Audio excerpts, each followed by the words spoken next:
Hey, what's going on, everybody? Steve Raiken here, joined with Caleb Roth. And as we promised the other day, we have another live show tonight. And today's really going to be a fun night. You guys are going to learn a lot. There's a lot of cool stuff we have in store for you guys. But essentially, what we're going to be doing is we're going to be teaching you firsthand exactly how to scan books, how to analyze books, what pieces of data you want to look at.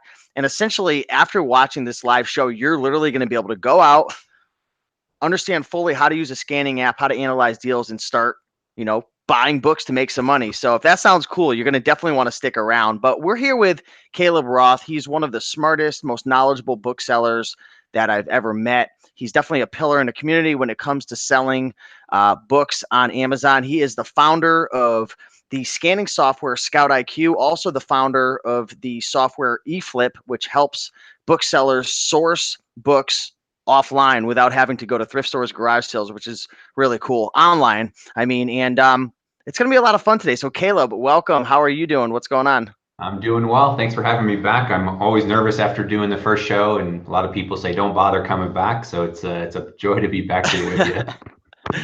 That's awesome, man. Yeah, we've gotten a lot of good feedback behind the scenes on Facebook, even some DMs on Instagram and YouTube, just thanking us for the first show. And a lot of people, they wanted to kind of get a little more information because we talked a lot about us. We talked about a lot of stuff in terms of like buying and selling books, but we didn't really get into the nitty gritty. And that's what we're going to be doing today. We're going to be really diving into it. So it's going to be a lot of fun. We already have 79 people in the chat right now within the first couple of minutes. I'm going to shout some people out right now. We got James Cosper saying, hit that like button. Definitely hit that like button. Allure Salter saying, good evening from New York. We got Fred E from New Jersey in the house. We got Andy Stanhope saying, thanks for the hands-on lessons. You got it. And from Florida, Anissa from Norwalk. We've got Ecom saying, shout out from the 860. I'm in the 860, so we got somebody from my town in the chat. We got Texas. We got PA. We got Angie saying, hi, Steve. There are so many comments coming through. And if you guys see me looking left, it's because I've got my other laptop there kind of fetching questions. So it's going to be a cool show, guys. It's going to be hands-on, nitty-gritty, nuts and bolts. We're also going to be answering your guys' questions as well. But Caleb, why don't we dive into the slides? Caleb prepared some slides for you guys, and what we're going to do is we're going to kind of set the table before we start scanning books, because if we just dive in and start scanning books, you're not going to fully understand what we're doing. So do you kind of want to explain a little bit more of why we're going to do the slides first? Yeah, I think it's important to understand what you're doing. I love that we're going back to the very beginning and kind of showing the setup. And I'll show you what scanner I use. I'll show you a couple ways to set up with a scouting app as well as your phone. And it's important to get out there that you don't just go scan blinds. One of the things we talked about Monday was I think it's important to just get started. There's a lot of information. You could dive into this stuff for weeks or months, and I'm still learning stuff. Maybe not every day, but every week I'm learning something new. And the more that I engage with people on Instagram and YouTube, the more I'm picking up as well. So I think it's pretty neat. There's a lot to learn, and it's important to get started, but it's also important to set the foundation so that you can get off on the right foot. A lot of people jump right in and they don't learn the very basics, and they get frustrated pretty easily. So we want to make sure that we set you up for success. Again, we talked on Monday, Steve, your channel is kind of the gateway to selling online. I think books are the perfect gateway to selling on Amazon. And if you're going to learn books, it's important to just have a little bit of a foundation before jumping in. Awesome. Awesome. So that's what we're going to do right now. I think Caleb's going to get his slides ready, and we're going to lay the foundation for you. Some of you folks who are already selling, you might know a couple things, but I can tell you right now, you're probably going to learn even a couple additional things that are going to help you with your foundation right now. So we're going to jump through the slides pretty quick, explain the basics, and then we're going to rock and roll. And we're going to start actually scanning books live. So he actually has a software. Caleb has a software that allows you guys to see his phone. So we're going to scan the books, analyze the books. So we got a bunch of books prepared. And also, we're going to have you guys throw some ISBN numbers at us. So if you guys have any books you want us to analyze live on this video, go ahead right now and go get those books prepared. And we're gonna take some questions and take some ISBN numbers. So Caleb, you ready to rock and roll? Let's do it, brother. All right, I'm So going to I've throw the got my screen on you. screen set up, if you can see that. I see a golf course. Yeah, we talked about this as we were jumping in. This is a course just down the road from us here, just outside of Denver, and it's probably one of my favorite holes in golf. If for those of you who are golfers, this is a par 5. The tee box is actually where I'm standing, and it's downhill several hundred feet. The wind's usually at your back, and if you want to feel like a really strong person, you can stand up here and whack a golf ball, and it'll go a long way. So we're Colorado's got a lot of beautiful scenery. Scenery. There's no mountains in this picture. We're looking the wrong direction. It's pretty flat out there, but golf is something I enjoy doing. So a little bit about what we're doing. I've got it set up, and this is a new technology for me. I'm used to being on iPhone. I recently switched to Android. I turned 30 about 6-7 months ago and said, you know what, I'm going to mix things up. And I ended up switching over to Android, and I haven't looked back yet. So for those of you who have made the switch one way or the other, it's kind of fun to mix things up a little bit. So we've got this set up. It's Wi-Fi based, so it may be a little bit laggy, but in our testing, it's been pretty good. We'll definitely show some books. And I want to set the table, lay that foundation, and just go through just a few slides, and then we'll take some questions as well. We'll try and keep this to an hour. I'm not opposed to sticking around and going an hour and a half if there's a lot of questions. And I know, Steve, you said you're good with that as well. So shall we jump in? That's ready. Let's start panning for gold. Panning for gold. So when it comes to books, one of the first things that's important to know is that you're going to scan a lot of books and find only a few winners for the most part. A lot of people go and say, hey, I went and scanned every book in a thrift store, and I walked out with 30 books or 10 books or 5 books. And is this really worth it? And yeah, it can be. It's important to know that you're probably only going to keep 5 to 10% of the books you scan, if that.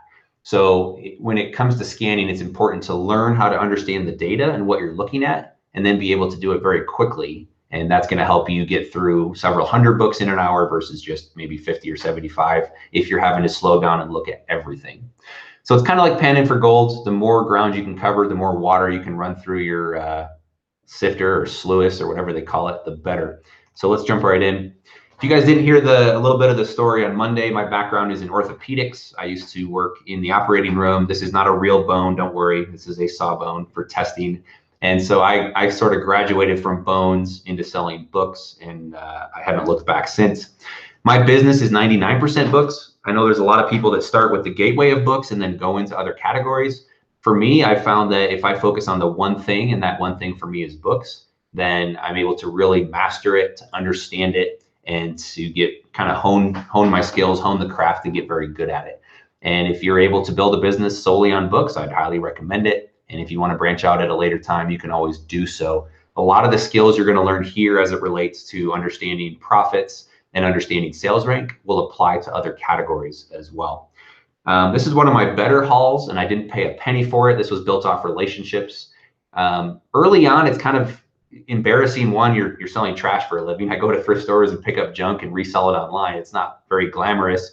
If you want to have fun flying an airplane or visit somebody and talk to a stranger and they say, hey, what do you do? And I say, I sell books on Amazon. And their eyes glaze over and go, really? That's a thing? Don't be afraid to talk to people. It'll open doors. Somebody reached out to me and we started chatting and found out what I did. And this turned into about a truckload worth of textbooks that we sold on consignment. So I didn't pay a penny, got all the books, sold them on commission, kind of split profits. And it was a very big win-win. So don't be afraid to talk to people about what you do. It will help. About 50% of my time is spent dealing with physical books. I don't touch a lot of books physically, personally anymore. I have a team that helps. We buy books online. We buy books in stores. We buy books all over. So 50% of my time is books. 50% roughly is software. And again, I run the bookflipper.com, Scout IQ, eFLIP, and I'm also an angel investor in Accelerlist, which is an inventory listing software. And the other 5% of my time, I know it's 105%, but whatever, I'm in marketing. 5% of my time is on the golf course. So if you're ever in the Denver area and you want to talk books, I'm always happy to sit down. Please reach out. You can hit me up on Instagram or Facebook. Happy to sit down and grab a beer or coffee. Or if you want to hang out at the golf course, I can be bribed that way as well.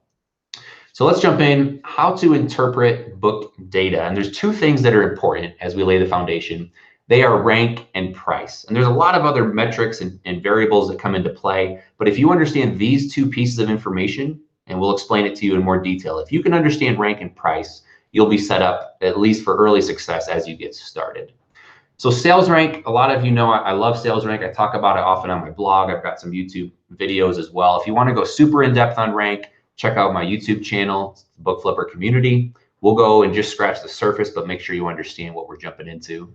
Sales rank on Amazon is a measure of how popular a book is. Lower is better. So a sales rank of 1 is the most popular item in any category. And it's important to know that sales rank is isolated by category. So a rank of 100,000 in books means something very different than 100,000 in music or 100,000 in toys. So rank stays consistent within a category. And all rank is how long ago an item last sold. And it's updated every hour by Amazon. And you can see that rank from the Amazon seller app or from a scouting app. Here's an example. It's from late last year in September. This is at 6:30 p.m. just to give you an idea of how quickly rank can update and change. This is a book, and you can see the category in the overall books category is 1.4 million. So it seems quite high on the surface.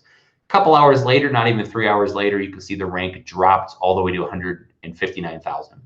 And the reason for that drop was that book sold within the last 3 hours. Amazon caught that and updated it. And so that's an example of how often the rank can fluctuate.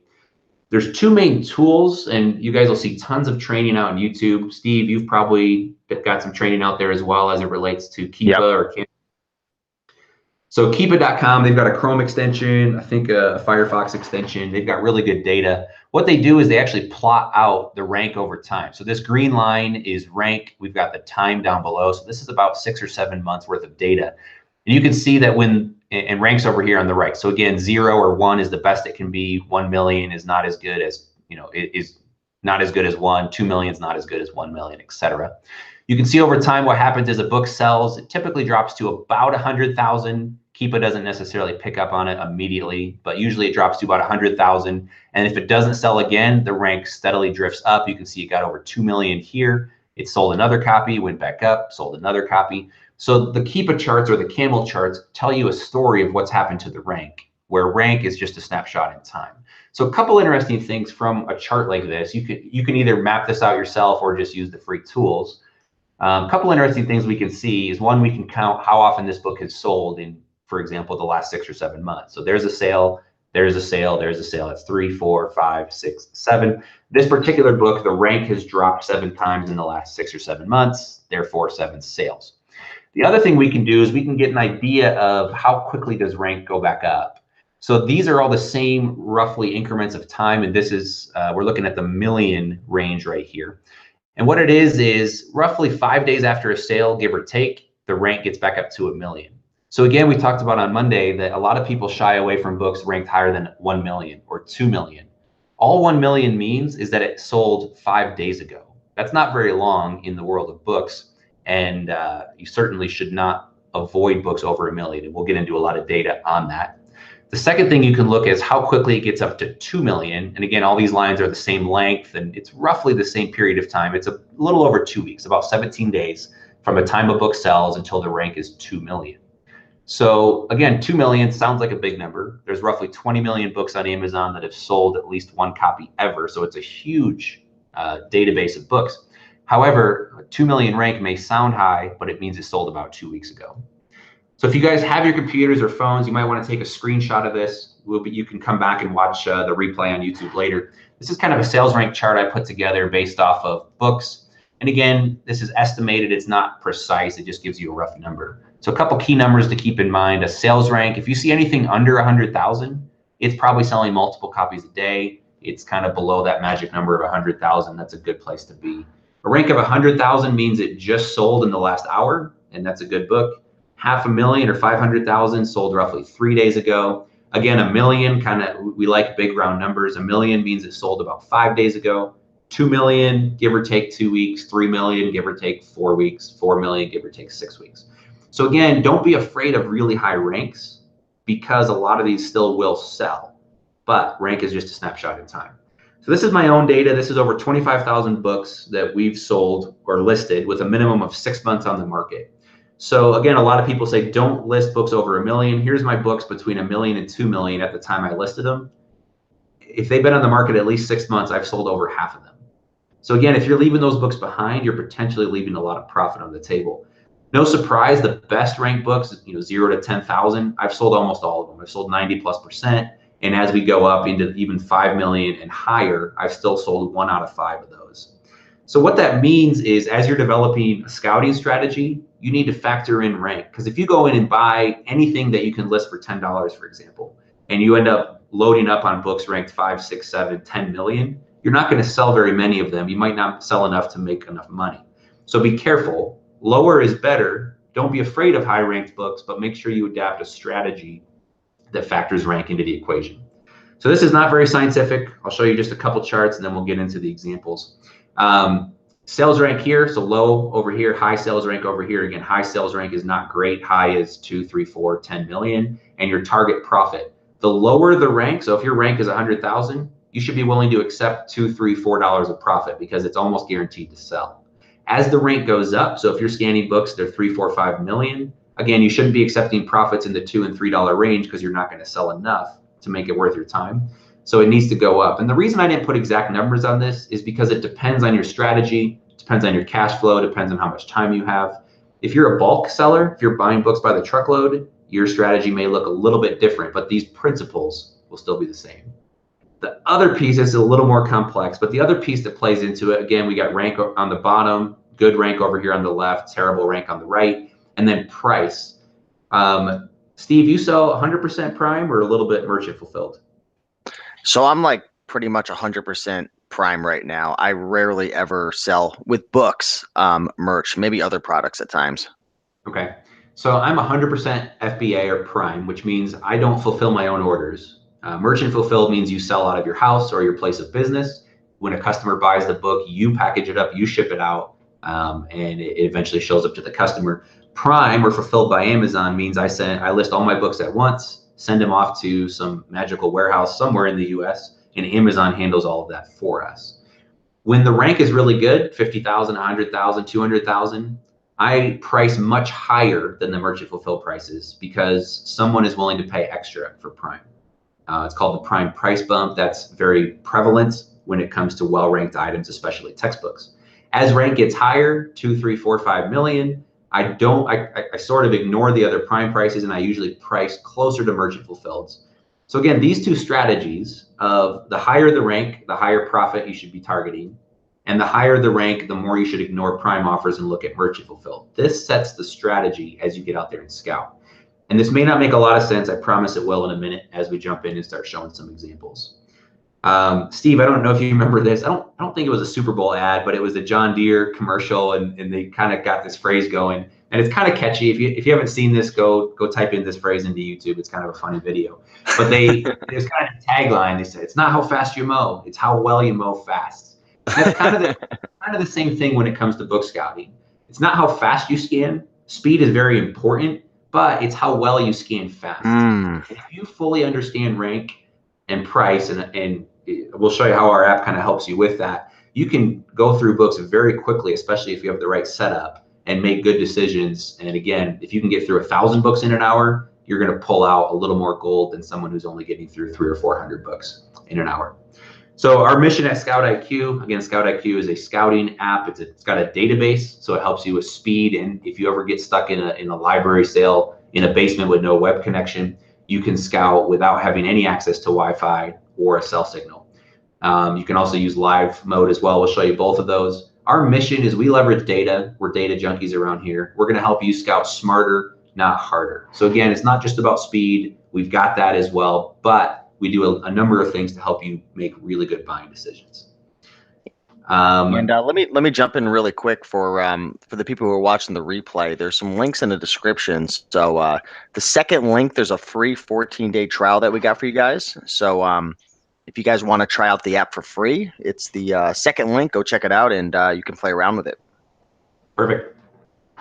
Now, let me talk about eScore real quick, and then we'll jump in.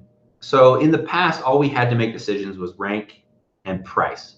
And so if you find a book ranked 100,000 and it's selling for $10, it's probably worth buying. It's going to sell quickly.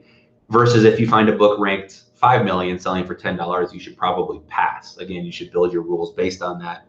Well, You can pull up a Keepa chart. A lot of the scouting apps have a Keepa capability built in, and you can click around and go find the chart and see, is it selling in the past? Well, that takes a lot of time. Again, time is money. If you can get through 1,000 books an hour versus 300, that's a big deal, especially in a competitive environment like a library sale. So one thing we started doing is said, hey, I wonder if we can kind of use X-ray vision or find a way to see the history and show that in our scouting app. So what we developed is proprietary. It's called eScore. We're the first company to do it and the only company to do it. What this is, again, the issue is sales rank is a snapshot in time. So here's a snapshot of 2 or 3 months. If you were to scan this particular book in late May, for example, you'd see it ranked 2.8 million. Maybe it's selling for $15. And you go, it's a higher rank. It's not very expensive. I'm going to pass. Versus a couple days later, it sells a copy. The rank drops. You scan it in early June, it's $15 and 400,000. You go, wow, 400,000 is amazing. I'm going to buy this book. Well, the book's the same copy. It's still as likely to sell in the future as it was in the past, or the past is the greatest predictor of the future. Without pulling up a Keepa chart and seeing this and understanding it, you're going to probably pass on this day and you're probably going to buy it on this day. And that's one of the problems that was in the market. And again, you could pull up a Keepa chart and make better decisions, but it took time. And when you're scouting, time is money. So what we did is, let's give you an example. So if you guys are watching, go ahead and put in the comments. Here's 2 books, and I've got this mysterious curtain added here. We've got book A, the current rank, this current snapshot in time is 2.3 million. The lowest used price right now is $10. It's that black line if you're familiar with Keepa. Book B, same rank, same price. Which one do you buy? Maybe none of them because the rank's really high. I mean, 2.3 is not that high. But put in the comments, which book would you buy, A or B, or both, or neither? And we'll see if people are right. What are people saying? Yeah, I'm watching for it. I honestly don't even know right now either. That's a tough one. Which one? This is a little bit borderline. It depends on what the prime prices are. It depends on the history. But again, 2.3 is a little bit higher. What we did is here's the Keepa chart. So book A has actually sold just twice in the last 6 months. You can see the green line is the rank, and it dropped once, twice. So it's got an E-score of 2. Book B is actually selling a lot more often. Even though the current rank is the same as book A, it's sold 1, 2, 3, 4, 5, 6, 7, 8-ish times, 10, a couple other drops in there. So the E-score here, what we did with E-score is we wanted to give you a way to see the Keepa chart without having to pull it up. Wow, that's huge. Holy crap. So what E-score is it's the number of days with at least one sale in the past 180 days. So E-scores range from 0, means it's sold 0 times in the last 6 months. Ranges all the way up to 180, which means it's selling every single day. Now, we don't actually show the number of sales. A book that's ranked under 100,000 every day is probably selling multiple quantity, but Amazon doesn't give us that data to tell us what it is. And so we just say, hey, it's sold today. We just add 1 to the E-score. So and we'll show you that, and we've got that in our app as well. So it's not just rank and price. You can also see the history before you make a decision on a book. And let's nerd out just for a minute, and then we'll jump into some examples. Nerd out time. Let's do it. So I took, my brother's a statistician. He's got a PhD in mathematics, and I tapped him on the shoulder and said, hey, I'm cheap. I don't want to pay you, but can you run some analysis, and maybe I'll buy a candy. He goes, sure, I guess. So what we did is we took all of our data. We took 1,000 random books in our database that have an E-score of 1 or 2, meaning they sold once or twice in the last 6 months. That's it. And what we did is we plotted those out, 0 to 1,000 on the bottom, and then we have the ranks on the left side. So 1 million, 2 million, 3 million, 4 million.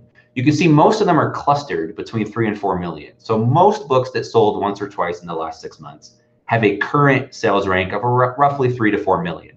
If you scan those books, you probably pass unless they're very expensive. Where it gets you into trouble, though, is all these books down here that are ranked under 2 million at the time you scan them. These books are just as likely as these other books to sell in the next 6 months. They're probably going to sell 1 or 2 copies just like they did in the last 6 months. But because they just sold a copy, and you can see some of these down here are close to 100,000, they're really low ranks. And you may be tricked into buying those if you couldn't see the history. And he further quantified that. Again, he's smarter than I am. He said it's 27% noise. So the sales rank alone, you're going to make basically 27% error when you're buying books versus using something that looks at the history. So again, just kind of a matched pair. We've got 2 books ranked 150,000. One has an E-score of 4, one has an E-score of 73. Obviously, you should buy the one that has an e-score of 73. Maybe you should pass on the one that's got an e-score of 4 unless the price is quite high. And then very similar to the example we shared, if the rank's a little bit higher, you should certainly look at the one that's got a higher e-score if you're trying to decide between the two. So those are the important things when it comes to scouting, the current price as well as rank and e-score. And then we'll show you how that factors into the app. So let me switch it up here. Let me show you my scouting setup. And Steve, do you have any other questions as we jump back in here? No, I have been watching the comments. No real specific questions. I think you're pretty much answering everything. Perfect. Well, if you guys have questions, feel free to ask them and we'll try and answer as we go. We're just a little under half hour in, so we'll keep using our time. My setup is as follows. I've got just a smartphone. This is an Android device. It works on Apple as well. I've got the app installed. And then you can actually look at books a number of ways. One, you can use the built-in camera. So if you don't want to invest in a Bluetooth scanner, you can actually set it up here, and the app will actually have a camera built in. You can actually use that, kind of just take a picture of the book that way. So it's just got a camera built in. You can see me in the screen. That's kind of weird. You can scan a book. It'll give you the data. If you want to go faster, again, time is money. If you want to go faster, you can set up a Bluetooth scanner. This is a Opticon 2002. Steve, what do you use when you're scouting? I've got the same one, but I think it's the 2005. I bought it a couple of years ago, but it's okay. The exact same thing, I think. Yeah, so the O2, it's about the size of a 9-volt battery. I've got some Velcro on the back of this. You can see that. And I got Velcro on the back of my phone case. And then I essentially just snap it together and I can scan with one hand and hold books in the other. So this is my scouting setup when I'm out in the field. It's quite good. You can keep it separate. You can kind of set the phone up and just reach around and scan.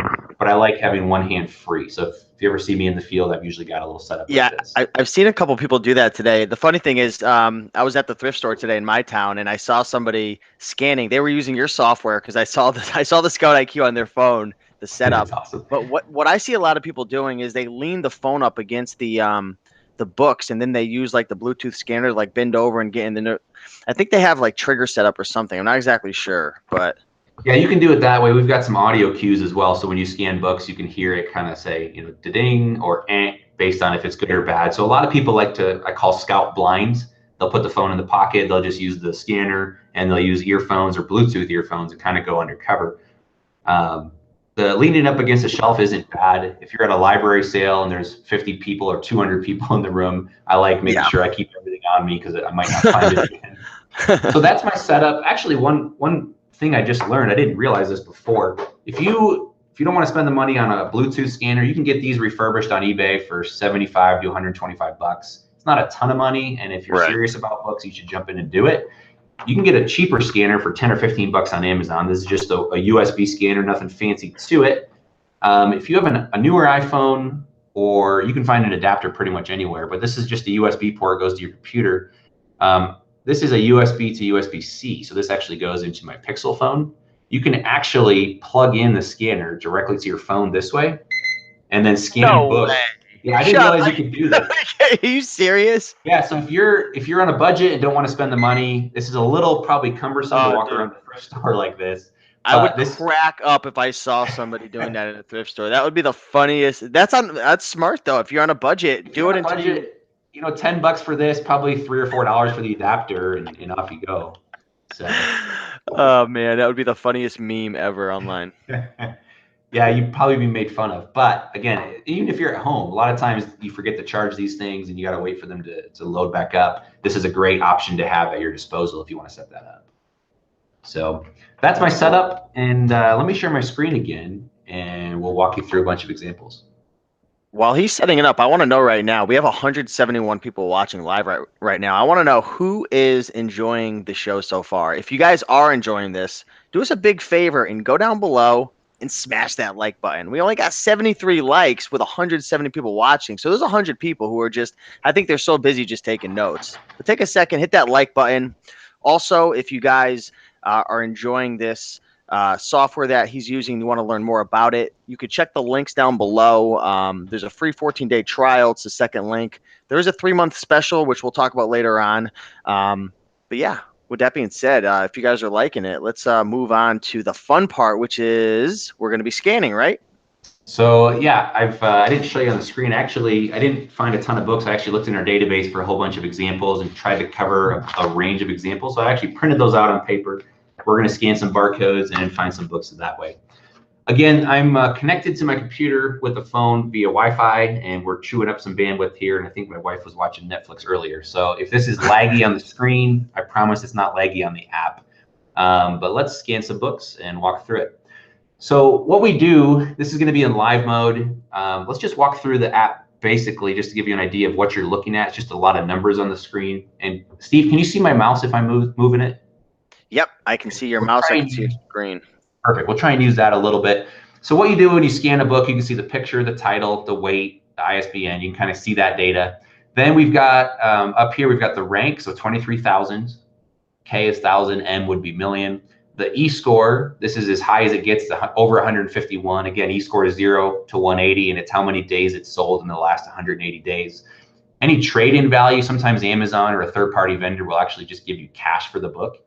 Sometimes that'll show up. It doesn't show up except usually on textbooks. We've got 65 used books. These are all the used offers. And what we do is rather than try and cram everything in, Amazon's API shows us the lowest 20 used offers and the lowest 20 new offers. What we do is we show the lowest 5 in the condition, so 866 in good condition, 1037 in acceptable. We show the lowest 1, 2, 3, 4, 5. Then we show you the 10th lowest offer and then the 20th. So you can get an idea of how much does the price move. If there's any prime offers, we show them here, or FBA offers. This is blank. This doesn't mean there's no prime offers. It just means there's none in the lowest 20. We'll show you how to work around that restriction in a minute. These are all the new offers, same rules, 1, 2, 3, 4, 5, 10, 20. Any new FBA offers, and then if Amazon's on the listing, that shows up here, and they're on it for $11.87. We've also got 2 other really important data points, especially if you're a prime seller. We have the used buy box down here. The used buy box almost always goes to the lowest FBA offer from a reputable seller, and we'll explain that in a minute. So this is usually the lowest prime offer, even if it's not visible in the lowest 20. Then we have the new buy box, which is usually the lowest new prime offer. Sometimes it goes to Amazon. You can see they're the same. So that's what the app is. Everything we do, we've got triggers built in. So if you're already glazing over and you go, man, this is a lot of data, I don't want to learn everything. I actually build my custom triggers into the app when you download it. So if you download this app from scratch, you have no idea what you're doing. You see up at the top, it says accept. And this is what it's doing is it's running a bunch of algorithms saying, based on all the data we can see, you should price this book at Amazon's price if you're going to sell it prime. And we actually take 10% off of that. We don't want to get too close to Amazon. So you're probably going to price this in the upper $10 range. If you price it at that, after all your FBA fees, shipping it inbound, you would profit $4.70. You can adjust the buy cost if you want and set that to, let's say, $1. And based on now, you're going to profit $3.70. And based on that, it tells you to accept or reject. And again, the same principles we talked about when we laid the foundation hold true. The better the rank, the better the e-score. So this is as good as it gets. It's under 100,000. The e-score is over 150. This is a great book. It's selling probably every day. We can accept a lower profit than we would, let's say, if the rank was 2 or 3 million. So that's what this does. If you just want to jump into books and you don't know exactly what you're doing, just trust the app. It'll tell you to accept or reject based on pretty much my built-in rules as I get going. So let me jump in really quick, Caleb. So the app actually has an algorithm built in where it's taking the rules that you set up and it's giving a price of what you should price it at, which is 1187 highlighted in orange. Is that what it's saying you should price it at, or is that Amazon's price? That's Amazon's price. That's what you should select it off of. Any other price would take that price. So if you sold this at 866 FBA and you bought it for $1, let's change the buy cost back to 0 just because it's easier for examples. So if you sold this, let's say you picked it up for free, you got this book for $866 and sold it FBA, Amazon would pay you $2.98. And you can actually tap on the profit and bring it up if you want to look at the calculations. So there's your list price, your buy cost. Amazon's going to charge you 15%, so $1.30 plus $1.80 plus an FBA fee. And this is based on the weight of the item. Sometimes this can get quite high. We'll show you that. We assume you're going to sell it in roughly a month, give or take. So you got a penny of storage fees, not a big deal. Total fees here. Inbound shipping, you can change this if you want. This is kind of a good conservative figure of 25 cents a pound. What about placement fees?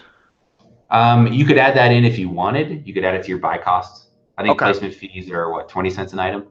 So it's like 20 or 50, something around there. Yeah, I don't do inventory placement. I roll the dice and deal with splits, which we don't often get, so it's not a big of a deal.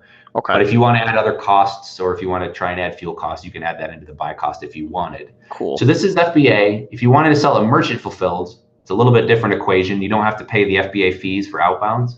So Amazon's still going to take their 15% and their $1.80 for the media category. And then you're going to have outbound shipping. Usually it's media mail, and you can set this to whatever you want, but these are kind of the basic numbers. $2.15 as a fixed cost plus 51 cents a pound, and we round up to the nearest pound. So whether you sold this FBA at that price or merchant fulfilled at that price, it's actually roughly the same profit. Now, if you're going to sell this Prime, you can go a little bit higher and probably price closer to Amazon's price. So you can touch any price on the screen, you can move it around, kind of play with the values, and it'll kind of update and show you what your profit's going to be. Now, one thing I do want to point out, what this is going to do, the profit up here, if you sell a merchant fulfilled, you want to go into the calculator, leave it on merchant fulfilled, and then close it. And everything that you pick, even if you pick a Prime price, it's still going to assume that you're selling merchant fulfilled. So what you're doing is you set a target price, it runs the numbers and shows you what your payout's going to be. And I'll show you why that's important in just a second. And then it tells you to accept or reject based on the rules in there. Now, if you don't like the rules that are built in, no problem. Most of our customers actually use those. You can come in here and edit any of those you want. So here, the way the triggers work, and again, I won't spend a ton of time here. I want to make sure we show how to scan. But what you do is you can adjust anything. So right now we're looking at the fourth highest or fourth lowest Prime price, if it's there. In this case, it's not.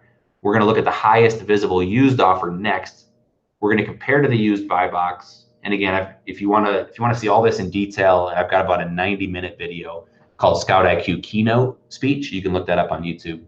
We're going to take a 10% discount from Amazon. That's what we eventually settled on. And we need a target profit of $2.50. If we don't get at least $2.50, it's going to say reject. So as we go back to that book that we just scanned, its profit was over $2.50, and it's going to say accept.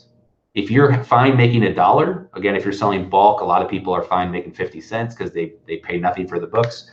If you're fine doing that, change the triggers to match your rules. But again, if you don't want to think, if this is intimidating, or if you just want to trust a bunch of booksellers that built this app, you can just go off the stock triggers right off the gate. Very cool. I went ahead and put it back to FBA because I sell FBA and I want to make sure we're doing that.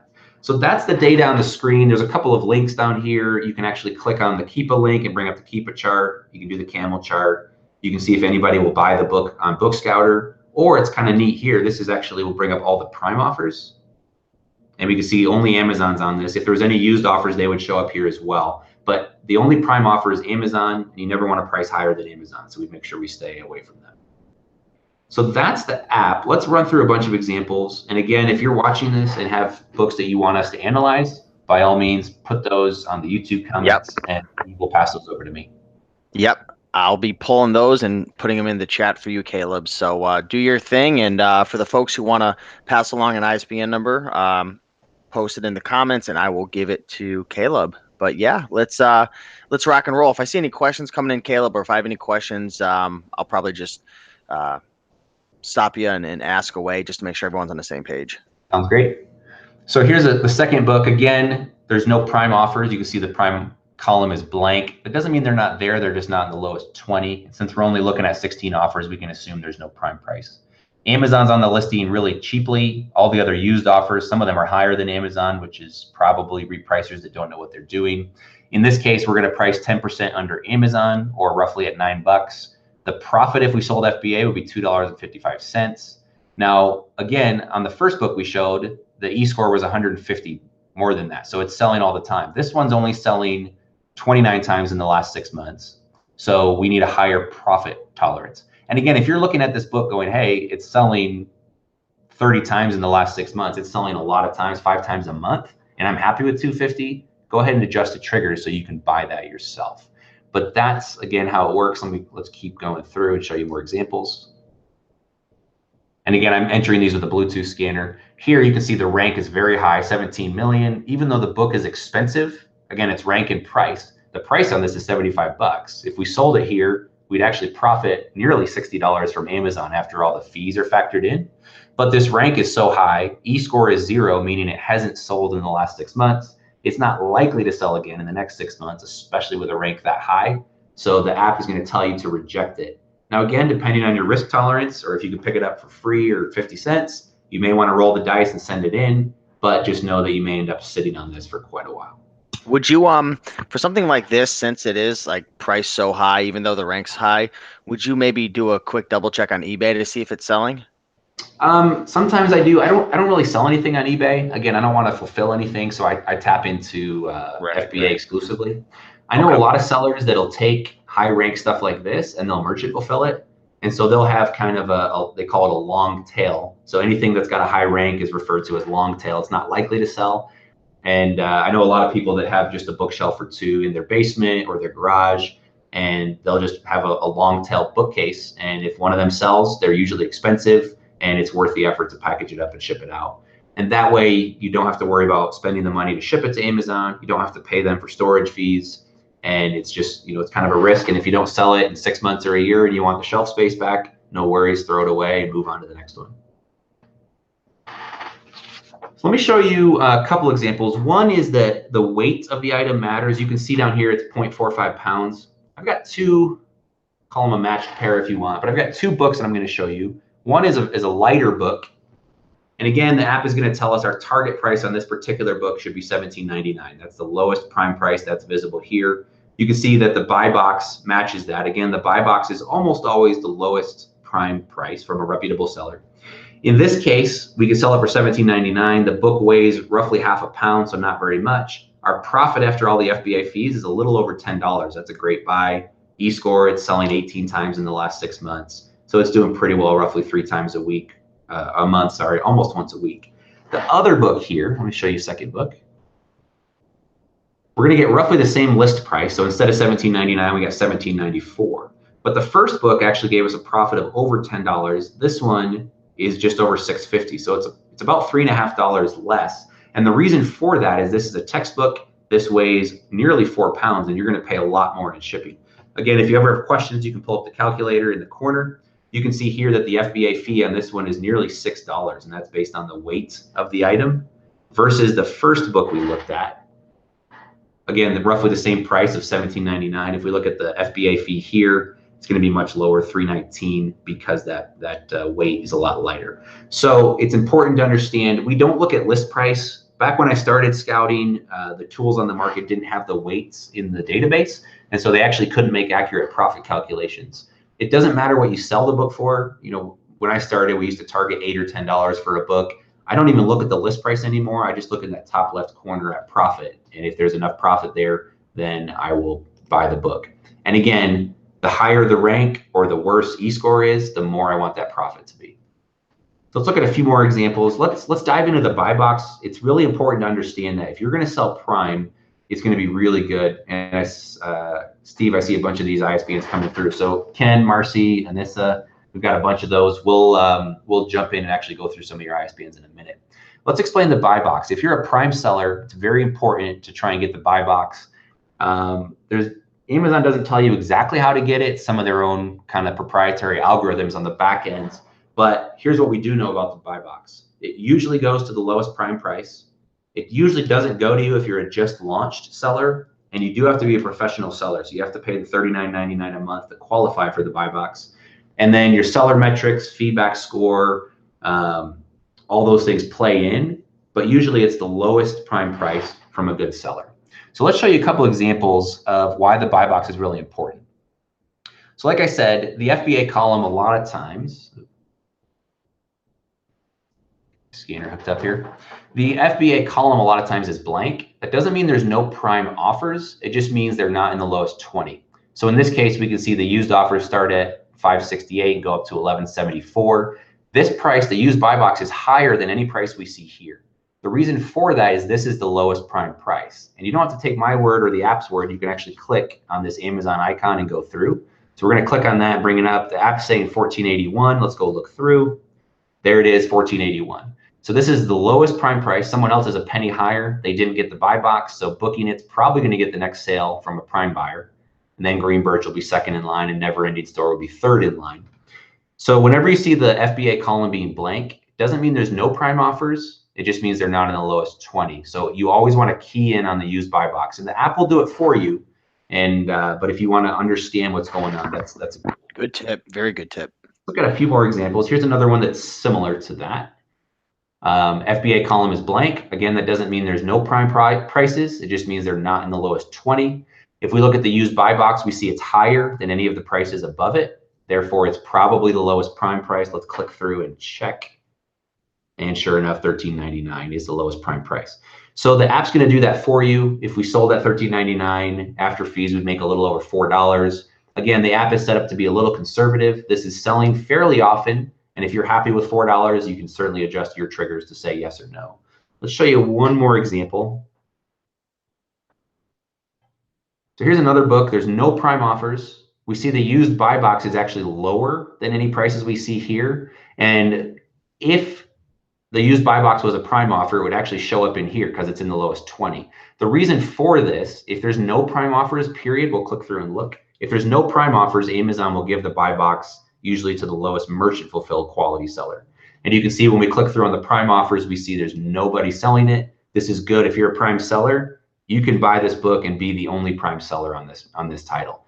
Now, again, my rules are the better the rank. So if this book has a really high e-score, like 100 or higher, I'm going to price this probably at $19 or $25, and I'll probably get the sale because somebody's willing to pay more for prime. The e-score here is just okay. It's 23. It's not bad. It's not great. It's somewhere in the middle. I'm probably going to price this at $12 to $15. And Steve, what's your experience? Where do you think you'd price something like this? Sorry, I was kind of looking at the comments a little bit, but looking at it right now. So there's no prime offers on it, period. If you're going to sell prime, you're the only prime seller. Where would you price this? Rank's $1 million. E-score is 23. Probably right off the top, probably somewhere around the 20 mark. Okay. Yeah, and again, this will be an interesting follow-up video later, would be to do something where we actually look at pricing, because pricing is it's an art and a science. There's a lot that goes into it. And there's no one right or wrong price. Again, my rules are the better the rank, the higher I'm going to price, or the higher prime bump I'm going to ask for. If this was ranked 10,000 with an e-score of 150 plus, I'm going to price this probably at 25 bucks, maybe 30, because someone's willing to pay for it. So let's show one more example. This is kind of an outlier, kind of an edge case. So let me just show you this. So here's an odd example. The lowest prime on this listing is $47. It's got a good rank, 800,000. E-score is just okay at 12. Used prices start at $11.77. The buy box is usually the lowest prime price. So the buy box normally would be 47. In this case, it's lower. It's actually the lowest merchant fulfilled price. Anybody have a care to guess why that would be? And again, you can just think about it or put it in the comments there. Give you just a second more to think about it. Again, normally the used buy box is the lowest prime price. We can see that the lowest prime price is $47, but it didn't qualify for the buy box. So let's click through and take a look. Maybe the seller has something going on. This particular seller, Jordan's Prime Books, is brand new. You can see the just launched. And usually Amazon bypasses that, or Jordan didn't pay for the professional selling plan, so he's not eligible. Or she, I guess it could be. So if you don't have the pro account, you're not getting the buy box. Correct.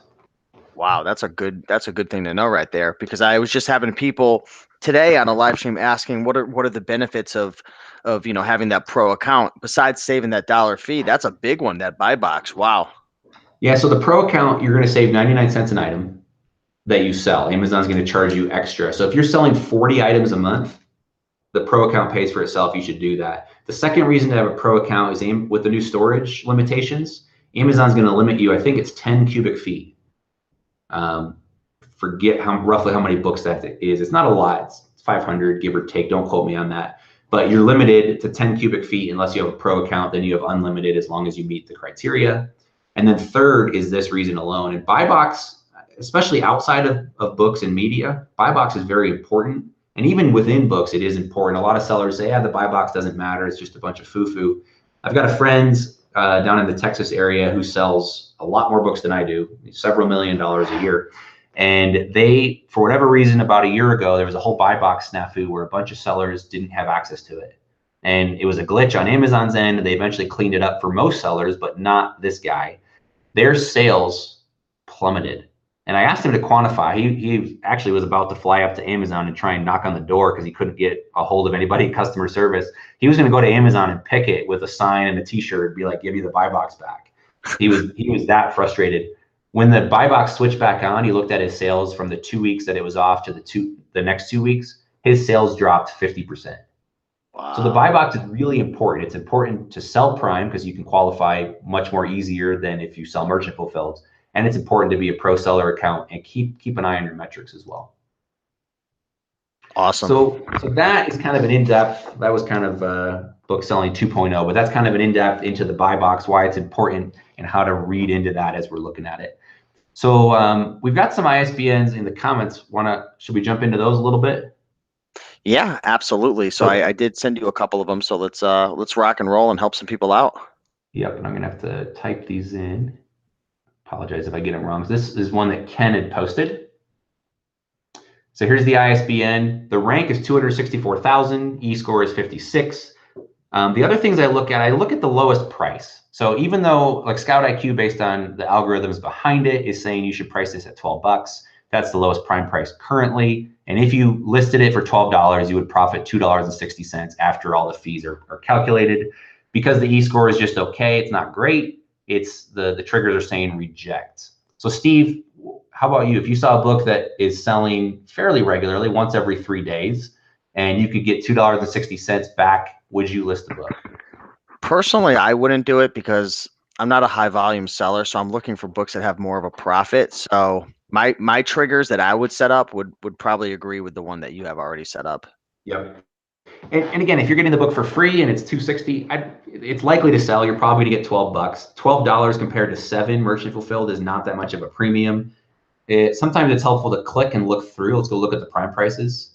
So there's actually several all kind of clumped together. There's 3 of them at $12, then 14, then 15. So even if I wanted to wait a little bit for the low balls to sell out, I'm not gonna get much higher of a price. And we'll show you how that's important in a minute. But personally, if I got the book for free, I'd probably list it. If I had to pay $1 or $2, I'm definitely not listing it. So that's just my 2 cents. Let's go through some more. Marcy M has an ISBN. Let me plug this in, and then we'll look at the data and see what you think. And as we show these as well, make sure you guys are thinking what you would do if you're sitting at home or in the office still potentially. So here's a book. That's nice. So this is an interesting one. This will be a good example. The rank is good. It's under 1 million. E-score is 18. It's selling, again, decently well. Not amazing, not terribly. Again, if the E-score is under 6, it's selling less than once a month. And that's not terrible, but you need a higher profit.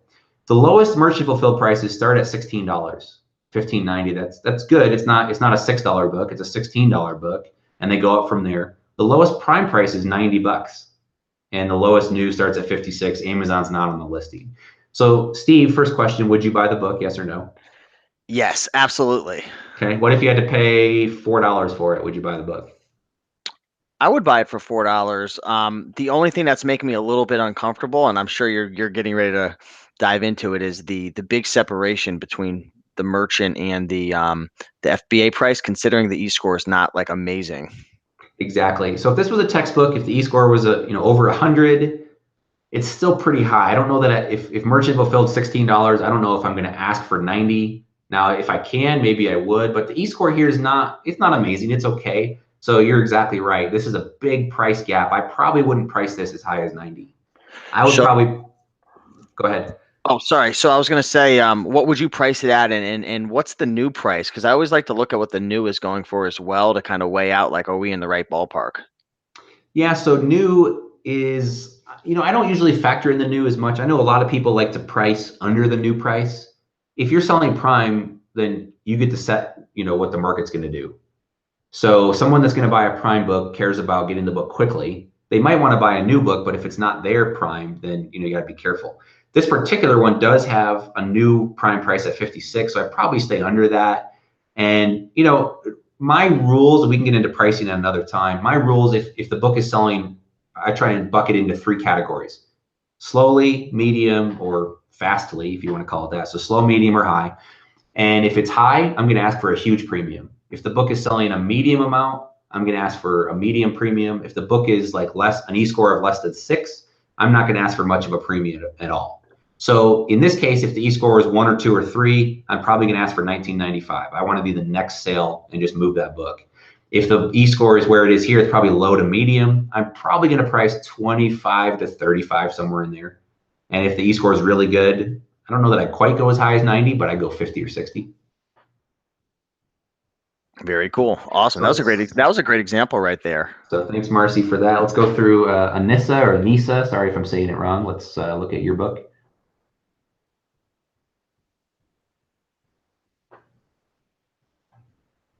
Okay, so this one has a higher rank.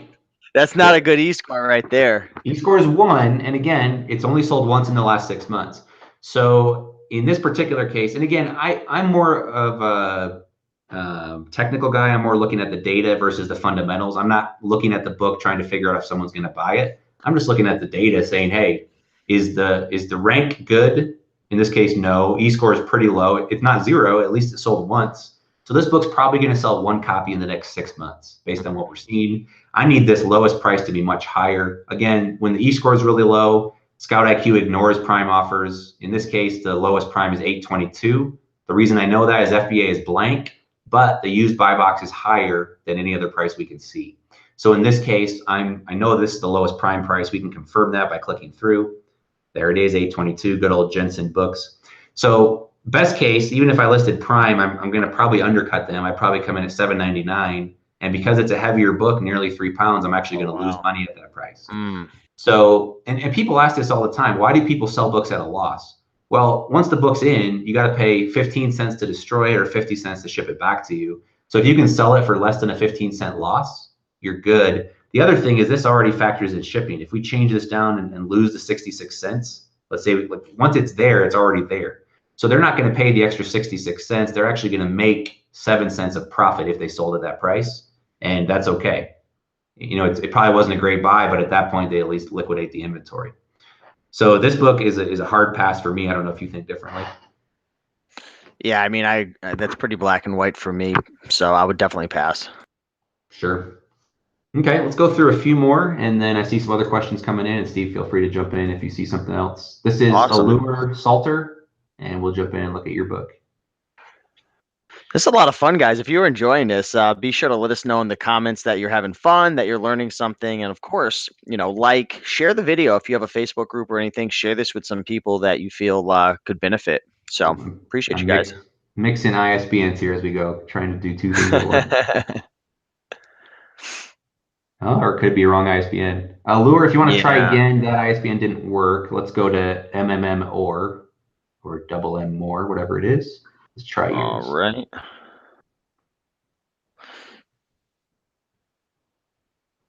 Okay, let's see what we got. We got something coming up. All right, so rank is awesome. It's under 100,000. E-score is medium. It's 50, 51. The lowest used starts high. I mean, again, what I look at is rank and e-score. What's the demands? It's good. People are buying the book fairly regularly. Then I look at the lowest used offer. In this case, it's nearly 30 bucks. I'm done looking. I'm going to buy the book. For me, I don't care. Now, in this case, we're probably going to price it a little bit higher. Again, this is a weird one because the used buy box is under the lowest prime price that we could see, which means this seller probably doesn't qualify. So I could probably list this book at $59, undercut them, even though I don't have to, and still get the buy box. Amazon's on it for 135. This is probably a textbook. Yeah, McDougall, little advantage. So this is some sort of a textbook. I might even price this higher based on you know, if this sells really well in August. So how do you know if it's restricted? So for us, and I didn't sign in. This is my wife's phone. Maybe she signed into Amazon. You can tap on the thumbnail photo, and then she'll have to log in. I don't think she's got it set up. Let me see if she does. No, she doesn't. If you tap on the thumbnail photo, it'll let you log into Amazon. And we don't track, we don't store your data. That's your personal stuff. We're not going to mess around in your account. The API from Amazon doesn't tell us if it's restricted. Unfortunately, if you guys want to keep hammering Amazon and beg them, that's great. But we've been asking for years, and so has everybody else. So the only way to know for sure, we actually have a database of restricted titles. We'll show a big old red letter M on this if it's commonly restricted. Sorry, letter R for restricted, kind of like a scarlet letter. If you want to see for your account, you can tap the thumbnail photo, log into Amazon. It'll bring you to the listing page and tell you if you could list it or not. Most books are okay. Amazon does restrict about 100 to 150 for most sellers, and it's a rotating target. There's some books that, I've been selling for a long time. There's some books I still can't sell and brand new sellers can. Sometimes it just doesn't make sense. But for the most part, if you list in used, very good or worse, you're good. Amazon does restrict a ton of titles right now in new condition due to a lot of counterfeit worries in the textbook space. If you're spending up for some like textbooks, because I've found the books that are, from my experience, the books that are restricted are usually like newer textbooks. Would it be a smart decision to go in with the Amazon seller app and just double check to Yeah, make sure? you can use a seller app. Be careful with that because a lot of times it'll show a restriction, even if it's just in new or like new only, and you'll get scared and pass on the book. A lot of times you Oh, can sell them very good or worse. I'm not so worried. Again, if you're sourcing at thrift stores, you're paying $1, $2, $3, $4, $5, probably not much more than that. And so if you bring one home like this, that's a $30 book, and you happen to be restricted, not a big deal. You can usually sell it on eBay or go to Book Scouter. A book like this, let's see, someone's probably going to pay more money for it.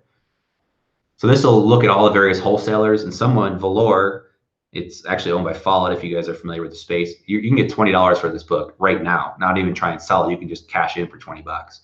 So a lot of books, even if they're restricted, don't worry about it. You can actually come through here and sell it that way. wow, that's a neat little tip. So you can do it yourself on eBay. Again, this book, the app's telling you to list in the $48 range. You could actually probably undercut them a little bit. You'll probably profit $40 at some point, or you could take the $20 cash right now. Where is it showing on the app where it's suggesting you to price it at? Whatever is highlighted. So when we first typed it in, this price was highlighted. Okay. And this is not always accurate. I've got a couple. Actually, let's jump into that. So there's a couple times when you'll get what I call a stupid high buy box. So you'll see some books like this where there's no prime prices visible in the lowest 20. Used offers are really low. This is as close to a penny book as you can get. These prices include shipping, so it's like a penny book plus $5 shipping. The rank is good. E-score is great. This book is selling all the time, so we can kind of list wherever we want prime. The lowest prime price right now is $500. That's the used buy box. That's completely out of the question. What happened here is this seller, we'll click through and look. This seller probably lists everything at 500 bucks and then comes back in and reprices. And it's the same seller. They have 3 copies. What's happening is their repricer is saying, I want to be the buy box, which they are. And so it keeps the price where it is. Right. That's probably a little aggressive. No one's going to, it's looks like a kid's book in grandma's arms. No one's going to pay $500 to get that prime. Now, I shouldn't say nobody. 1 out of 1,000 buyers might. And so you can price high and hope. A realistic price for this is probably in that $20 to $25 range. Right. Someone's probably willing to pay that for a kid's book.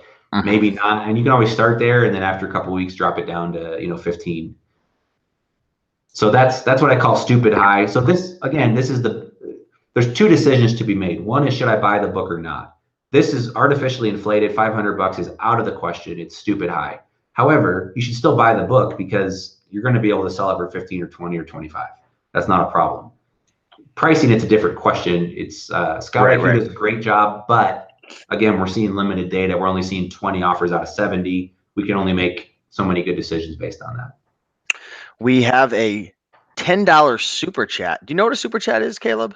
I don't. So YouTube, they released a new feature, and for the people who are watching, they could actually donate money to you, and then it like highlights their name. So Catherine McMillan donated $9.99 and said, "Thanks for the valuable information." So yeah, appreciate that, Catherine, and appreciate you taking the time to hang out with us when there's a million other things you could be doing. So hopefully you found value.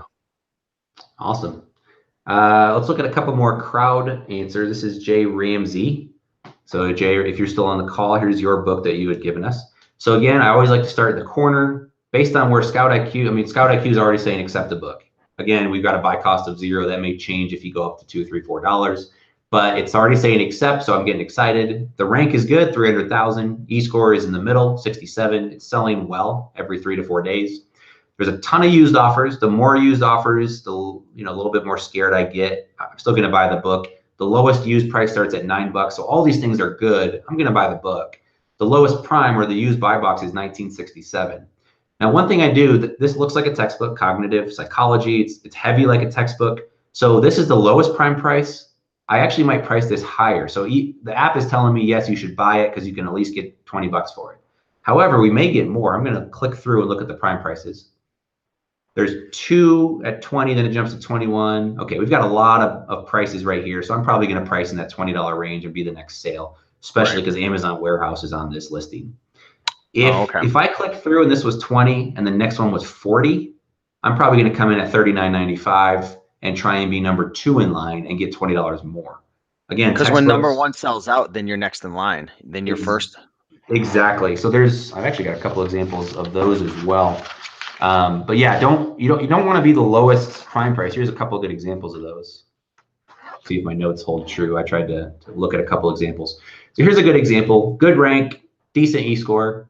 Low prices start at $8. Somebody's on it prime for $9. So if you match the buy box of $9, you're going to leave money on the table because the next lowest prime price is almost $30.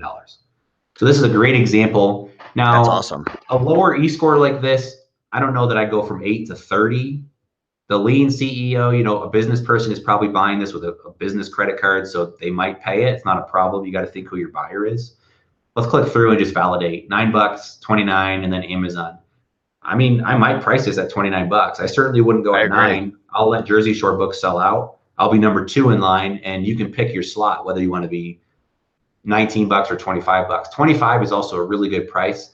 If you list something for $25, anybody who doesn't have a Prime account can still buy something at $25 and get free Super Saver shipping. So they'll still get free shipping on a $25 or higher purchase. So anytime you're in that $22 to $28 range, I love the price right at 25 bucks because it opens up a new audience and nobody can undercut you. If someone undercuts you and goes to $24.99, they lose out on that audience. And so I love that $25 price point.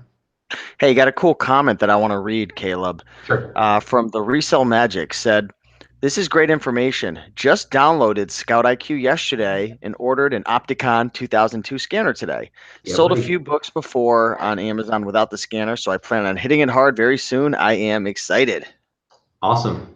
Congrats, man. Yeah, the barcode scanner will speed you up. And again, you can find them used for about $100, maybe a little bit more. It's worth every penny. I mean, if you don't know if you're going to jump in, if you're not quite sure you're ready to commit, use the Amazon Seller app. It's free. You can use your phone's camera. It's free. You don't have to spend a lot of money to get started in this business.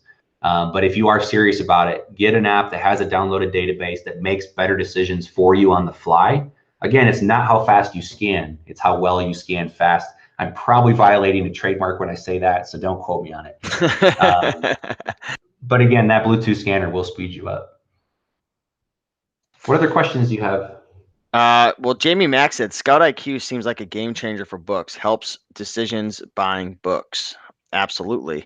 Lewis K says, "Is there a benefit to pricing something with 99 cents, like $25.99 versus just $25? That's a good question. It kind of goes back to pricing philosophy. A lot of people like to end stuff in an odd number, 99, 95, 97. There is research behind it. I think 7s and 5s look really good. The reason people price at $25.99 is it looks cheaper than 26, even though it really is 26. If you're going to price everything at 25 and you say you can actually get up to $25.99, that's nearly an extra dollar per item you sell. And books are a volume game. If you're selling 200-300 books a month, that could be an extra $200 or $300 if you price well. Somebody was asking earlier, are we going to get Caleb on for an eFLIP webinar? And I told him, I said, hopefully, I'm going to try to convince him. Absolutely. Kenneth Connolly is asking, do individual sellers get to send books to the warehouse? Yes, you can do. Well, maybe. I'd have to look that one up. I think you can still sell Prime if you're an individual seller. Yeah, I'm pretty sure you can. It's a separate program, and it's free to use. I mean, they're going to charge you extra when the book ships. Most books are going to run you between $2.50 and $5 in shipping fees on top of Amazon's fees. But again, for me, I like to travel. I like to be on the golf course, and Amazon's fulfilling orders while I'm working or playing, either one. Awesome. Jamie Mack is asking, will there be a replay or is this recorded? Yes, this is recorded. So after this video ends, the replay will be up. We do have a special little offer that we're going to share with you guys that's going to be open for, I think, like 3 or 4 days. related to Scout IQ. So we will talk about that later. So if you are watching this in like the future, that deal's going to be gone. But yeah, let's keep rocking and rolling. I don't know if you want to scan anymore, if you want to transition over. I've got a few. This is a couple of thrifters gave this ISBN so we can look at it. All right. This is a good one. So rank is good, 268,000. E-score isn't 0, it's actually dash dash. The reason we do that is this book is not yet in our database. So whenever you see an e-score of dash dash, we actually ignore it and we look at the rank instead, and we run through our triggers and our make a decision based on it. So actually, before we move on from that, if it's not in the database, we actually track this scan live, we store it, and then we actually add it back to the database. So we're crowdsourcing the data. Amazon doesn't just, you can't call Amazon and say, hey, can I get a list of every ISBN on your site? They don't give it away. And so we've had to build ours from the ground up. We've got millions of data points, I think a little over 23 million last I looked, but there still are some ones that we're missing. So a couple of thrifters, thanks for this. This will get added back to our database. You can see that the lowest used price starts at 50 bucks. The rank is good. I'm done. I'm going to buy the book. It's telling you, the used buy box is 50.66. There's not much of a prime bump in this particular case. But so it's telling us, hey, we want to be third or fourth in line based on the sales rank. We're going to price at the highest visible price that we can see. And $56, profit of 40. I'm buying that book all day long. That's a great score. That's a nice book find right there. Totally. And I'd probably pay 10 or 15 or $20 for it too. And you can see here, the first price is 50, the second price is 51. FBA seller. I'm surprised nobody had that name before. The third one jumps way up to 65. So if I'm going to price this, I'm probably not going to come in at 49 bucks. I'm going to come in at, undercut the third place or be fourth or fifth. Yeah, it's a decent rank too. So the book's selling, It is. And again, you can always come up to Keepa and look at stuff here. We don't get our data from Keepa. There's a lot of books they don't have in their database. If you're not familiar with Keepa, I apologize, but this is, it's selling regularly. You can see the used price has fluctuated between 25 bucks and 50. It's somewhere in that $50 range. Let's just check real quick, see if it's a textbook. They don't have enough data maybe to see. So we can zoom out to 126 days. Nope. So Keepa hasn't been tracking this very long either. It may be a brand new book, and that's why it's not in our database yet either, but now it is. So yeah, this is probably a textbook, Big Book of Income. Not sure. You'd have to go back and do a little more research. You might want to price this a little higher and wait for August. I've got one I want to share with you. Someone's saying that I think they bought their first book for 89 cents and they think it's selling for 349. So let me copy and paste this over to you because we got to help this person out right now because that would be pretty cool. That would be awesome. I am pasting that. I just pasted it in at the bottom under, I think it's 03. Yep. So let's type that one in. So they said, I'm late to the party sourcing textbooks today. ISBN. Did I really buy a $340 book for 89 cents? How should I sell this book? Perfect. So let's look at it. One, it's veterinary dentistry. That's extremely rare and niche, and it's probably worth it. Let's show you how to see if it is or not. So rank is a little higher, 2.5 million. E-score is 3, so it is selling. It's selling every other month, 3 times in the last 6 months, if you want to check by math.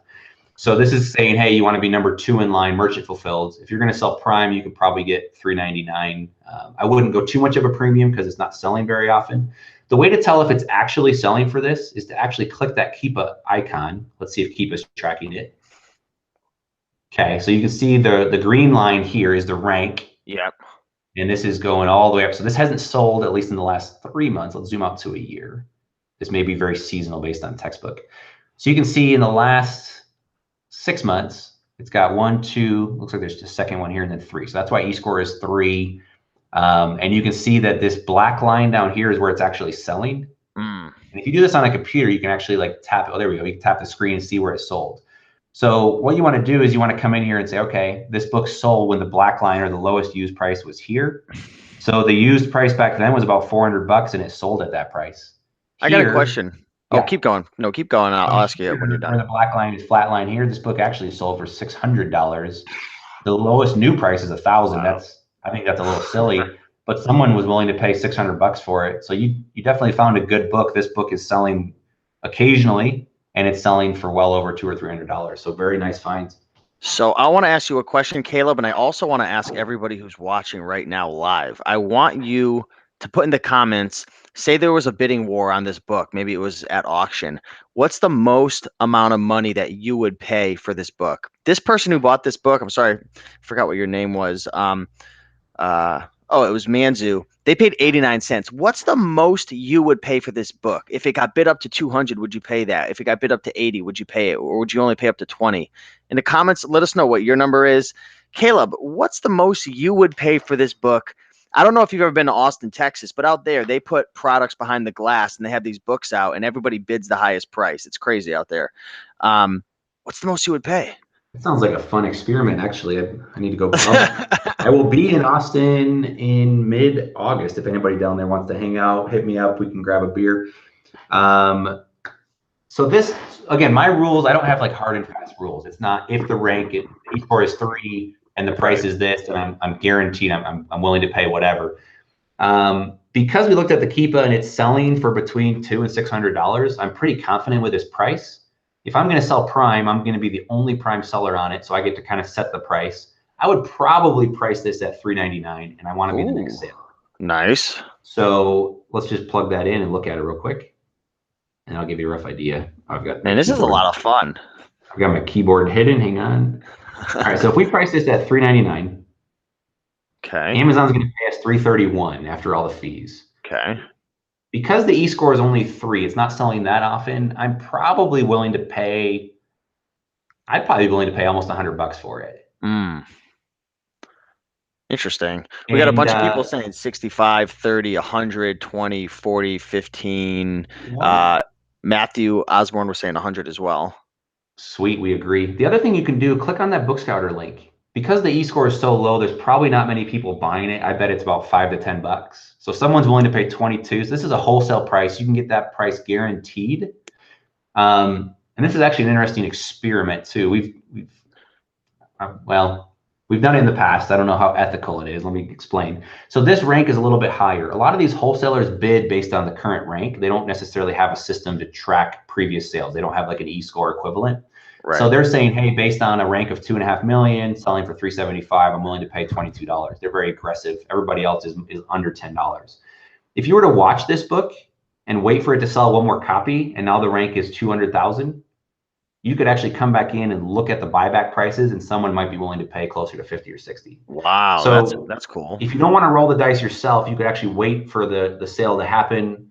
You could create the sale artificially, although you can get in trouble with Amazon if you do that, and wait for the rank to drop, and someone may pay more. But in this case, it's not going to sell quickly. It'll probably take 2 to 3 months to sell it. But if I could spend 100 and turn it into $300, that's a couple rounds of golf. So I'm pretty happy with that. Cool. That was a really fun example.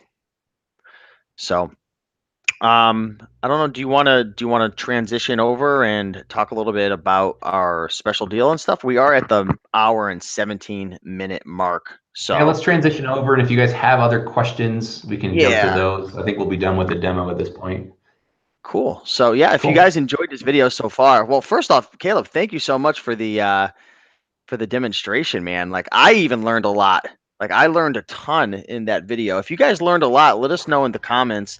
Manzu, who actually found that book for 89 cents, congratulations. That's really cool. Caleb is willing to pay you $100, so just send him a private message. I'm just kidding. That's a great find. You know, those are the finds that really get you going. You know, you find that book and you're like, wow. Like you might have been working at like a retail store or a gas station or something. I've worked at plenty of those jobs, pizzerias, and you might not even make $200 to $300 a week. And I'm not saying you're going to find a book like that every day, but it certainly happens. You know, like I said in the other show, my mom, she found that book for $289 the other day with a 2.2 million rank. She was amused that you were excited about that as well. But there's so many opportunities out there, guys, especially if you're brand new. If you're coming to the Raiken Profit YouTube channel and you're like, should I start with clothes or books or wholesale or private label? Like there's no wrong answer, but I would say books are a great kind of gateway into the reselling business. And with various softwares and technologies such as Scout IQ, Amazon Seller App, different things like that, I mean, you don't even really have to think too much. You could go out there and just start scanning and using these tools, which is pretty cool. So one thing that I want to talk about is if you guys are interested in Scout IQ, the second link in the description, and I'm looking over at the computer now, there's a free 14-day trial. So I would encourage everybody, if you're not already using the Amazon Seller app, I would start playing around the Amazon Seller app as well. But get the Scoutify. It's a free 14-day trial. There are a couple various like pricing tiers and versions after you go through the trial, right? There's do you want to talk to? We've got two plans. One is live only, which means you have to have access to Wi-Fi or a cell connection, and that's what we use today. It's a little bit slower, but it's still less than a second per scan, and that'll give you all the data you want. It comes pre-built with the triggers. You can change the triggers if you want. It's a full-featured app. It does not have the database, so that's live only. The other plan we offer is database plus live. And database, again, we take all of our data, we make it accessible offline. It's a big file. It's about 1.3 gigabytes. It's all the books that we have in our database. It's not every book, but it's the vast majority of them. And we make that accessible. Why that's important? Two things. One is speed. And if you go over to our website on the sign up page there, there's a video that actually compares side by side live versus the database. Database is about 3 times faster. Matthew can check me on that. We actually ran the numbers and timed it out and saw how fast it took to scan 100 books. If you're just trusting the data on the screen, you can use audio triggers and you can make decisions as fast as you can scan books. So time is everything. I know that in our test, I think we did 100 scans in a minute in database mode. And in live mode, it was a little bit slower. I think it was somewhere in the ballpark of 30 or 40 scans, just because you're waiting for the data to come back from Amazon. So those are the 2 plans that we offer. We do offer discounts if you prepay either 6 months or a year up front. And then Steve, we actually worked out kind of a starter package, and you can kind of explain that one if you want. Yeah, so we worked out a starter package just for you guys on the Raiken Profit YouTube channel and Facebook and stuff. I'm gonna probably send this out to the email list, but for the next, I'm gonna have to talk to Matthew. I think it's the next 3 or 4 days. This deal is gonna be available. So we put together a 3-month starter package, and that includes the live plus the database. And usually it's 44 a month. So we put a deal together for, I think it's $99 for 3 months. So Yep. it'll save you like 20 something percent. Yes, 25% off. It'll be 99 bucks, and then it'll revert back to the regular rate after that. And that'll just get, if you're sitting on the sidelines saying, hey, this is exciting, I understand books now, this is a great starter package to jump in. And there's no trial with that one, but you do save 25%. Cool. Well, definitely give it a shot, guys. The deal's only going to last for 3 or 4 days, but even if you want to try Scout IQ, there's a link in the description for free 14 days. So go out there and start playing around. This video is going to be up for free forever, replay. So watch it again and really start to understand how to use the eScore and how to see the buy box and all the different things that we demonstrated. And go out there and just play around with it. That's the cool thing about books and this app. Like, you don't have to be like going a million miles per hour. Take your time, enjoy yourself, have fun, start scanning books, play around with it.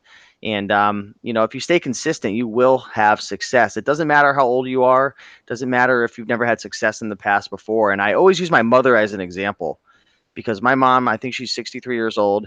And like 4 or 5 years ago, she didn't even know how to use a computer. She didn't know anything about reselling whatsoever. And if you guys are in Connecticut or you've ever gone to any of our thrifting meetups, like my mom, I call her Mama Prophet. She's a stone cold killer out there. And like now she's crushing it. She does really, really well.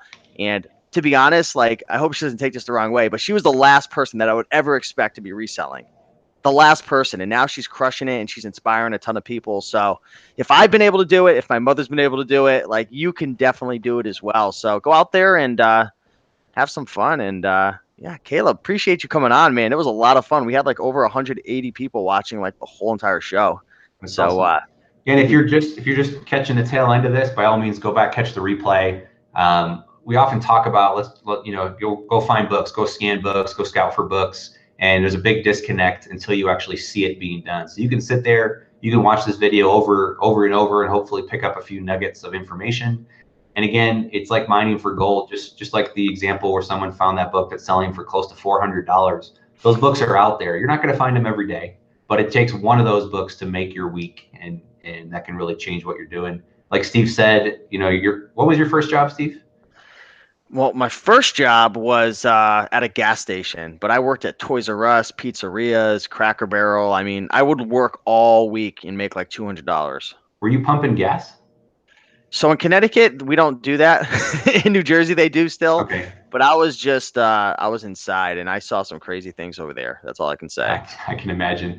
My first job was at a golf course. I was a bag boy and a cart boy, and I made $5.15 an hour. That was minimum wage. So I'd work 20 hours in a week. I was a 16-year-old, my first job. I got free golf out of the deal, which was awesome. Do something for the perks if you have to work somewhere. But I'd work 20 hours a week and walk away with $100.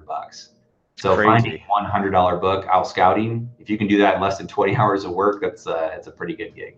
We were at the thrift store today. We were at Goodwill, and it's a town called Manchester, Connecticut. There was actually someone who said they were there earlier today in the comments. We were there, and there was a scanner who was there. He was actually the one who was using your Scout IQ. I didn't know who he was. I didn't talk to him, but he like had a cart full. He was doing well. By the way, he for some reason his trigger kept going off. Like you could hear every time he scanned it. So I don't think I think there's like a muting function, right? Yeah, you can turn it off, and I It will. was I always so joke about loud. this. If I see you at a library sale and you don't have an earphone in, you're using audio triggers, I'm going to come over and smack your phone. It just kept going beep, beep, beep. Like I Yeah, heard the beeping and I'm like, the competition must be here. I'm like, where is this person? He was hiding in the corner. yep. Don't be that guy or gal. Make sure you use earphones. But what's cool is the guy who was there had kind of like wiped it all out. And then we went to use the bathroom in the back and we saw that they were loading more books up into the bins. So when they pulled the bins out, my mom, I was leaving and she's like, I'm going to stay. And she sent me a message and said she found $149 worth of profit of books. And I was like, wow, like that's so cool. Like 30 minutes. So go out there, make it happen. You know what I mean? Go experiment, go to the thrift stores, download the Scout IQ app, play around, and see what happens. You know, there's not much risk. That's the cool thing. So, Caleb, I don't want to hold you any longer, man. I appreciate you guys. Like this video if you did enjoy it. Leave a comment. If you're not a subscriber already, subscribe. Also, check out Caleb's blog, which is thebookflipper.com, right? Yep. A lot of good information over there. I've been telling a couple of people about it and they've been enjoying it. So check them out. Links are in the description for the 3-month deal. Again, if you're watching this in the future and you're like, why is it not working? Why is it redirected? Why does this deal not exist? It's only available for the next couple of days. And that's not just a marketing ploy. Like it's going to go away after 3 or 4 days. The free trial is going to be there. So you can check that out. Second link. That's pretty much it. Thanks, Caleb. Have an amazing day. Anything else you want to say?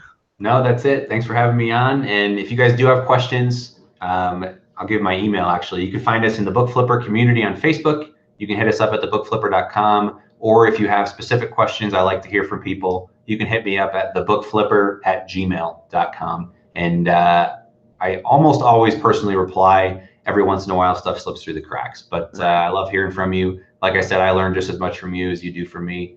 So again, thanks for having me. Have a great week, and we'll be talking soon. All right. Thanks, everybody. Talk soon. Bye.